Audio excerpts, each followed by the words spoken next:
Can an average Mario Kart player like me, and you, become a pro in just one day? Famous Mario Kart YouTuber Shortcat posted a completed pro guide for the entirety of Mario Kart 8 Deluxe. After a couple weeks of hard work during my winter arc, I believe it's finally time to take my skills to the next level and become a pro just like FatherCat. Today, I'll be learning every high skill technical strategy in Shortcats Pro Guide, including soft drifting, motion gliding, and optimal tricking, just to name a few. In addition to all the skills in this video, I'll be going through a few more nuanced skills that I believe should also be shown some love if I truly want to become a pro. After this, I will hopefully be able to take on every insanely high-skilled Japanese player that comes my way and finish my winter arc strong. But let me stop yapping and get into the first strat from the pro guide, soft drifting. Now, you might not be a nerd and be saying to yourself, what the hell is soft drifting? Well, let me just say you might need to take a seat, buddy, because this whole Mario Kart drifting iceberg goes much deeper than we first imagined. To simplify it, soft drifting is the most optimal version of drifting in all of Mario Kart 8 Deluxe, as the angle where the player is holding their joystick is perfect for both drift sharpness and mini turbo boost quickness. If done correctly, you should be able to charge super fast mini turbos without turning too sharply, just like this. There are two ways to become really good at soft drifting. Option A is becoming really precise with your joystick and holding the perfect angle with almost superhuman consistency each race. Option B is selling out and spending $90 on a GameCube controller and its adapter, just so you can remap the joystick of the controller for soft drifting so it perfectly lines up with this notch every single time. Can you guess which one I went with? If you guess that I'm a sellout, you are correct. But considering the consistency of the GameCube controller, plus the other pro benefits that it brings to the tables, it was hard to say no. If you end up selling out just like me, I've made a short that explains getting everything set up with the controller. And I've also linked Shortcat's controller video in the description below. But moving on from that ad, after all the chaos it took for me to get the damn controller working, I have unlocked the beauty of soft drifting. And just like that, I am one step closer to becoming a pro. Next up is motion gliding, which is the second benefit that my beloved GameCube controller brings me.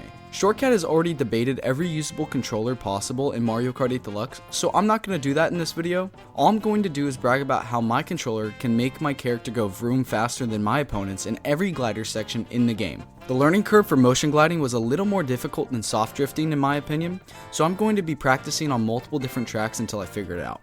The strategy is that instead of tricking off glider ramps, you actually hold a mini turbo off the edge of it and then let the game release it for you. This is slightly faster than tricking off the glider and can be done with any controller, but the GameCube controller takes it a step further with its motion sensors, or lack thereof I should say. Long story short, because the GameCube controller is old and doesn't have any motion sensors, it assigns it to the D-pad right here. The cool thing about motion sensors is that it doubles your inputs, so by pressing the side of my D-pad, I'll be now going twice as fast than I would normally, allowing me to pass all the people that have $90 more in their bank accounts than me. So after many pitiful attempts, I do believe that I will be able to do this strategy consistently in races. That's another checkmark off Shortcat's video and one step closer to being an absolute pro at this game. Up next on this pro guide tour, nope. Not that tour, get that garbage out of here. We have all the advanced shortcut methods inside of Mario Kart 8 Deluxe. Now, you might be thinking, Eskyyt, didn't you already make a video on all of Shortcat's favorite shortcuts in that fantastic video you posted about a month ago? My answer would be yes, my loyal subscriber, but these shortcuts are different. These shortcuts are smaller and can be done on almost every track in the game without any items. And to be a pro, I will need to be able to do each of these consistently. So let's get into every single one of these strategies. The first subcategory is mini turbo hopping. This is the strategy that I am most familiar with. And if I'm being completely honest, it was the only strategy that I thought would work for streamless shortcuts, which explains why my completion rate was so low before watching this. This strategy is used on any streamless cut with an upward slope or any situation where the area you're hopping over is higher than the area you're landing at. Unsurprisingly, this was the easiest strategy for me to nail, and when I returned to the shortcuts that gave me the most trouble in my Shortcat shortcut video, I first tried them both, no big deal. The only confusing parts of these cuts is how early I needed to begin my hop, as my brain kept telling me to wait, but in reality the earlier you hop, the better. Next up was drifting into off-road shortcuts. This is a strategy that I never actually done before until my 200cc video a couple weeks ago, and I get the vibe that 150cc will be a little less forgiving. The goal here is to charge a mini turbo long enough into the off-road that when you release it, you get boosted out of the off-road at full speed again. But here's where it gets a little tricky. If you hold the mini turbo too long, you will lose all your speed. and the mini turbo itself would go away, embarrassing you in front of all your competitors. And the best part is that the off-road on each track is slightly different. I don't know why. Ask the developers at Nintendo. So it actually takes trial and error on each track until you can have enough feel on each. The good news is that once I actually got started on these, I realized that they were actually pretty easily and it only took me a few attempts on each track. The Sky Garden shortcut is definitely going to be the most beneficial shortcut to me, as I had no clue you could do it without a mushroom. But the next strategy is early mini turbos, which once again makes me think about what the Nintendo developers were smoking when they came up with these weird rules for all the off-road in their Mario Kart games. This strat wants me to release my mini turbo early for these cuts, because if I still have a mini turbo while I hit the off-road, it will slow me down tremendously. Once again, not difficult, but I am contemplating buying flashcards for each of these strategies just to memorize them all. This is beginning to feel like my finals week, and it's late December, but we shall move forward. Last up is the aerial mini turbo, where apparently, in scenarios where the off-road bumps you into the air, you can release your mini turbo in the air and keep all the speed you gained once you hit the ground, which is the exact opposite of what happens in the previous scenario that I just went through. My brain is going to explode. These were probably the hardest to do, but honestly, the couple that I did didn't take me over 10 minutes to get consistent at. There are a few more shortcuts that are included in these strategies with mushrooms, but I might be holding on to those for an entirely separate video, so stay on the lookout for that. With these 3 main steps down, I just have to take down the residual strats and I will officially be a pro. In my head. The following 2 pro strategies that I'm about to get into are my favorites from Shortcats video.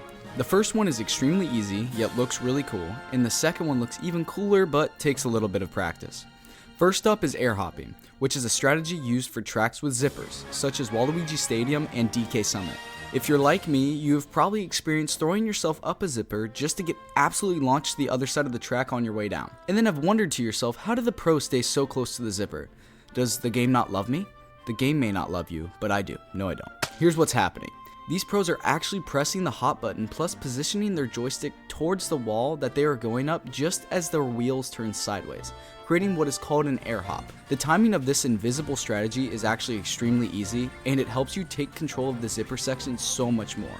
Our next big strategy of the day is super bouncing, and although I have been practicing this one for a few weeks already, I would be doing a disservice by not talking about it. Pretty much everything you've been taught about bounce pads is a lie, and you've been doing them slowly your entire life. No. Wait. There you go, that's the truth, now you know. And it's all because of this somewhat complicated strategy right here. The whole goal that is, instead of just tricking off the bounce pad like a loser, you instead hold a mini turbo, aim for the bounce pad side, release the mini turbo right before you land, and then trick off the bounce pad so it can shoot you forward at Mach 20. Now remember, you might have more time to do the trick than you think, because the hitbox for tricking off bounce pad doesn't actually open until you've already landed on them.